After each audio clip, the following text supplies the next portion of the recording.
Pour le groupe S3, en fait, il est très important en fait, pour nous en fait, de nous engager sur tout sujet qui tourne autour de la mixité, la diversité et de l'inclusion. Tout simplement parce que de par nos origines, nous sommes une société donc anglo-saxonne mais qui est en France depuis plus de 15 ans maintenant. Ce sont des sujets qui sont vraiment donc, fondateurs de notre structure, ça fait partie de notre ADN. Et le fait donc, de rencontrer sur notre parcours en France en fait, des initiatives telles que Mixity, on ne pouvait pas laisser passer cette occasion. C'était une réelle opportunité pour nous en fait, de nous mesurer, je dirais, donc, de nous rassurer également donc, sur les actions qu'on mène au quotidien. C'était vraiment révélateur. Cette empreinte nous a permis justement d'avoir un regard extérieur sur ce que nous réalisons donc, au quotidien.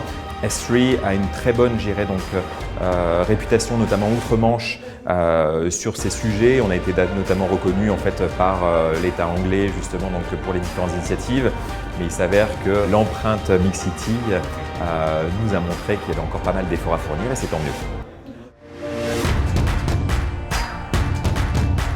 Le premier enseignement, en fait, c'est que c'est un processus en fait, d'amélioration continue. Même si c'est effectivement donc, quelque chose a priori donc, d'acquis, on doit justement donc, communiquer en fait, sur ces initiatives. Plus on en parlera, en interne, en externe, plus ça deviendra naturel en fait, donc, pour nous. L'empreinte en fait, Mixity nous donne la possibilité justement donc, de communiquer en interne, notamment en utilisant en fait, donc, cette empreinte qui visuellement parlant est très précise, très claire, très simple en fait, d'analyse et qui nous permet également en fait, donc, de la relayer.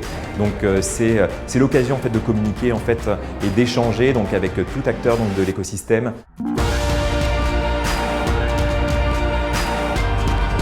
C'est une équipe en fait, donc de choc pleine d'énergie, pleine d'envie et on fera tout notre possible en fait, pour pouvoir encourager et également promouvoir en fait, ces initiatives. Aujourd'hui, on doit tous se mobiliser pour pouvoir donc, faciliter l'accès en fait, à des opportunités, à tout type donc, de talents, peu importe les origines, peu importe les orientations. La Tech for Good est là justement donc, pour faire en sorte qu'on évolue en fait, dans un monde beaucoup plus agréable et tolérant.